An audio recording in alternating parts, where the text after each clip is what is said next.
Hey Fly Tires, welcome back. I'm Matt, and thanks for stopping by. Now today's pattern is number 40 in the Great Smoky Mountain series. Can you believe we've tied 40 in the last several months? Still got about 10 to go. So today's fly is a Montana Nymph. Now why is this popular in the Great Smoky Mountains? Well, because it catches fish. It catches fish everywhere. Actually, it was created by Lou Oatman, who is from New York. So this fly's been all over the place. Now it's a pretty easy pattern to tie.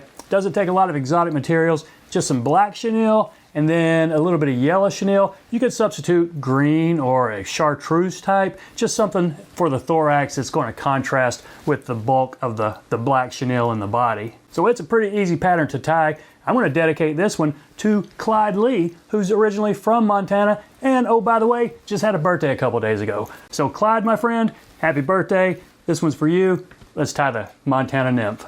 So there it is in the vise, Montana Nymph. I'm going to be tying this on a size 10. It's a 3X long hook. You could use a 3X long streamer hook or a 3X long nymph hook. Whatever you'd like, they're about the same. Now I do put weight on these, as did Tim Camisa. The one Barry or Clark tied, he did not put weight on it, but I don't know how you could fish this thing without it being weighted. I mean, you're going to have to use a ton of split shot if you don't have some kind of weight on the fly itself.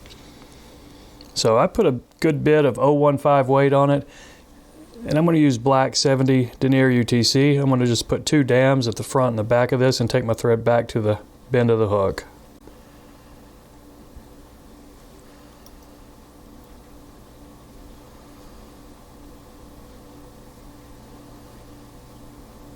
Now for the tail. You've got some options here. I mean, some black hackle fibers. You could use hen or rooster. I'm going to use rooster. And it's kind of soft rooster, so they're not real stiff anyway. But you could certainly use hen. It would be certainly fine. So just a couple of wraps right there to catch that in. You can see the length of that tail is about a hook gap. And I would just use some of this fiber right here under to leave it in to help smooth out that underbody. So let's go ahead and snip this off. Now our chenille. Now some of the folks I have seen, I'll do this both ways to demonstrate it. Some folks have put the thread at the top and just laid, or at the front, and then laid this on here and tied a whole, well, you know what, I'll do that to just show you what you can do with it. So you can tie this in just like this, and it's pretty thin chenille, so it's not going to add a whole lot of bulk to your body if you do it this way and take it back like this. Now take your thread back up to a little bit more than the halfway point. This, where the thread is from the tail up, that's going to be the main body, and we're going to have a different color abdomen up here. So go ahead and wrap these, just touch and turns all the way up. This is a small chenille. You could get away with a medium, would be fine, but I kind of like the smaller, thinner bodies right there. And you could even work on a taper if you want. You could put a couple of wraps, extra wraps on top of each other as you get up here toward the front. I don't think it's necessarily needed. So what I'll do, just catch this in. See, I'm bringing this chenille kind of up to the top and catching it in at the top. Now what Tim Camisa did, he cut this off and then tied in a thicker piece of chenille that was going to be the Wingcase. And what Barry did was just, let's see, fold it back over, and he used 2 wraps of this chenille for the Wingcase. So you see that? You've got these 2 wraps right here kind of in a loop, and he cut off this tag end. And a couple of them I made earlier, I used all 3 of these pieces for the Wingcase, but it wasn't necessary. 2 of them will be fine. So just catch this in pretty good right here. Go ahead and snip this off. Now we're going to put in our hackle before we put in the yellow chenille. So just some black hackle. This is rooster. I'm going to catch this in all the way back to where I'm going to start that Wingcase, about right there. And if you need to snip off your butt end, you can. I'm just going to bury it in. Now what I was talking about, what a lot of people will do with the chenille, instead of just wrapping it, burying it in the whole length of the body, they'll just strip off a little bit of this. And I think this is fine, and it might make for a little bit cleaner of a body when you do it this way, especially if it's a medium chenille, then you don't want one wrap over another one, and that might make the body too big. You would want to do that and just strip off some of it down to that fiber underneath.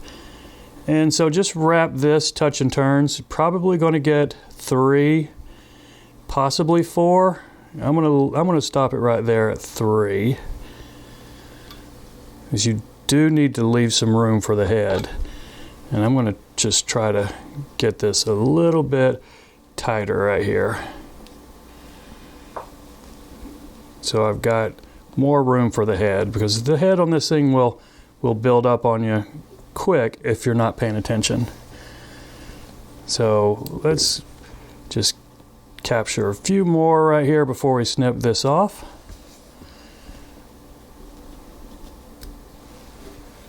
Now we're just going to palmer this rooster hackle up.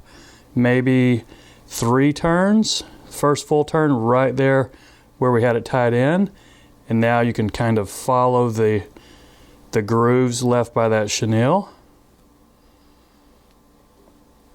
I might need my hackle pliers. I'm trying to do it without them, but if I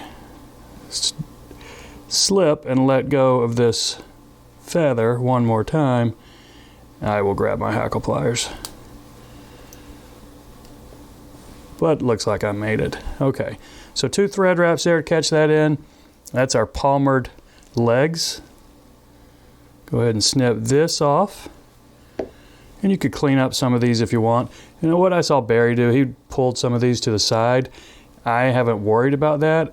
I just use this Wingcase that I'm going to pull over to kind of push these off to the side. And that has worked just fine. It's a fishing fly. It's not a presentation fly. So I'm going to lay that over on the top just like that. Put 2 fairly tight wraps right there. Check my head. I'm going to have enough room for the head right there, so I think I'm going to be fine with this.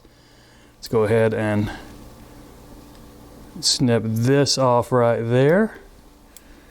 And you're going to have some fuzz, but we can clean that up. You can blow it off or just wipe it off with your fingers. So I'm going to try to pull these back and then wrap up a head. And it is a nymph. I don't mind my nymphs having big heads, but I've got a couple of fibers pointing forward there that I am going to trim. But let's do the whip finish first, because we might trap a few more fibers when we do this. Always a chance. So I'm going to do 4 turns right there. Snip my thread. And how many wayward fibers do I have? Not too many. We got one right here we can trim. But a little drop of head cement, clean this thing up, and the Montana Nymph is done. A super easy pattern, can be very effective anytime you'd fish a stonefly nymph. So that's it, my friends. Thanks for watching. Y'all take care, and we'll see you next time.